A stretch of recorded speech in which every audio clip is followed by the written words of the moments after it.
साहेब ज्वारीचा कडबा कसा बांधायचा ते जरा शिकवा की आम्हाला.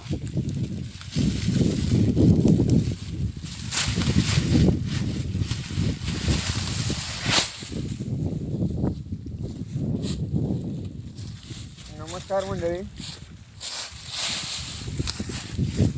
ही आधी 4-5 पडे घेतले. असे घेतल्याच्यानंतर अजून आपण 2 घ्यायचे.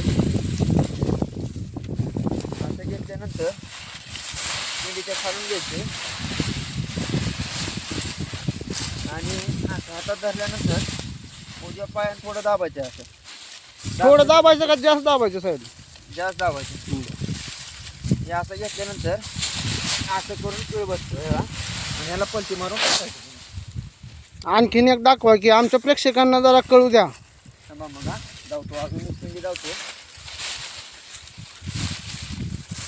या 4-5 पडे घेतल्याच्या नंतर बरं साहेब 4-5 घ्यायची का 5-6 घ्यायची? 4-5 मूग झाली, 5-6 काय असं गाव बांधून टाकता का? असं घेतल्यानंतर हां हे असं दाबून घेतो. बरं आज जेवढं वड घेईल तेवढी चालते ना साहेब? हां चालेल. आणि ह्याची अशी पिळ मारून बसला फायद्याला. हां आणखीन एकदा दाखवा.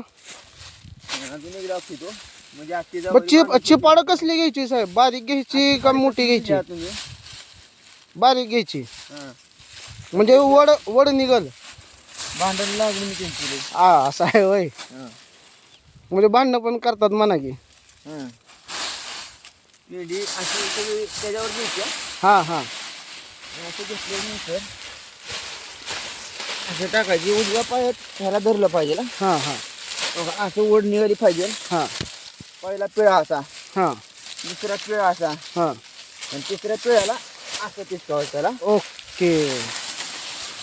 धन्यवाद साहेब आपण माहिती दिल्याबद्दल. मंडळ आपलं खूप खूप आभारी आहे. चला मग. तर बघा मित्रांनो पिंडी कशी बांधायची हे एजाजभाई शेख यांनी आम्हाला सांगितले. इथं ज्वारी काढायला चालू आहे आणि ते पेंड्या पण बांधत आहेत. तर धन्यवाद सर आपण माहिती दिल्याबद्दल.